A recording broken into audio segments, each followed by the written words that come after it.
Hi friends, welcome to Sri Family Media. இன்னைக்கு நம்ம சேனல்ல ஒரு சூப்பரான வீடியோ தான் பார்க்க போறோம். என்ன அப்படினு பாத்தீங்கன்னா, நான் வந்து ரொம்ப நாள் ஆசை எனக்கு இரும்பு சட்டி வந்து வாங்கி குழம்பு வைக்கணும். அதுல எல்லாமே யூஸ் பண்ணனும் அப்படினு சொல்லிட்டு ஏனா அதுல நிறைய ஹெல்த் பெனிஃபிட்ஸ் இருக்கு. அதுக்காக பாத்தீங்கன்னா நான் அப்பாவை தான் வாங்கிட்டு வர சொல்லியிருந்தேன். அவரும் வாங்கிட்டு வந்திருந்தாரு. இப்போ பாத்தீங்கன்னா ஒரு 2 டேஸ் வந்து நான் இந்த சாதம் வடிச்ச கஞ்சி தண்ணி தான் வந்து சீசனிங் பண்றதுக்காக ஊத்தி வச்சிருக்கேன். அது பாத்தீங்கன்னா 2 டேஸ்க்கு ஆஃப்டர் வந்து இந்த மாதிரி வந்து வாஷ் பண்ணீங்கன்னா இங்க பாருங்க அந்த பிளாக் எல்லாம் போயிடுது. அதை நல்லா வந்து இன்னுமே வந்து சோப்பு போட்டு நல்லா ஸ்க்ரப் வச்சு நான் வாஷ் பண்ணிட்டேன். வாஷ் பண்ணிட்டுமே பார்த்தீங்கன்னா அந்த உள்ள ஸ்டிக்கர் ஒட்டின இடம் இப்படி தான் இருக்குது. நான் அதை கத்தி வச்சு சுரண்டிட்டேன், பட் எதுவுமே வரலை.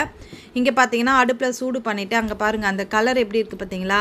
இதில் என்ன பண்ணணும் அப்படின்னா, நம்ம வந்து ஆனியன் நீங்கள் சின்ன வெங்காயமோ பெரிய வெங்காயமோ ஏதோ ஒன்று வந்து கட் பண்ணி இந்த மாதிரி நல்லா ஃப்ரை பண்ணிவிடுங்க. சீசனிங் நம்ம இப்படி தான் பண்ணணும். இரும்பு சட்டி எதுவாக இருந்தாலும் சரி, அதை நல்லா ஃப்ரை பண்ணி எடுத்து கொட்டிடலாம். அது கீழே அதை யூஸ் பண்ணக்கூடாது, அதை எடுத்து கீழே கொட்டிடலாம். இப்போ வந்து துணியை வச்சு நல்லா வந்து நான் தொடச்சி எடுத்துக்கிறேன். இதுக்கப்புறம் நம்ம எப்போ வேணாலும் அதில் சமைக்கலாம். சமைச்சு முடிச்சுட்டு உடனே மாற்றி வேறு பாத்திரத்துக்கு மாற்றி வச்சுட்டு அதுக்கப்புறம் பார்த்திங்கன்னா அதை ஆயில் அப்ளை பண்ணி நம்ம வச்சிடணும். இப்படி தான் வந்து இரும்பு பாத்திரத்தை நம்ம மெயின்டைன் பண்ண முடியும். இல்லைனா இரும்பு மாதிரி அங்கே வந்து துகள்கள்லாம் வர ஆரம்பிச்சிடும். ஓகே ஃப்ரெண்ட்ஸ், தேங்க்ஸ் ஃபார் வாட்சிங். யூஸ்ஃபுல்லாக இருந்தால் கண்டிப்பாக லைக் பண்ணுங்கள். பாய்.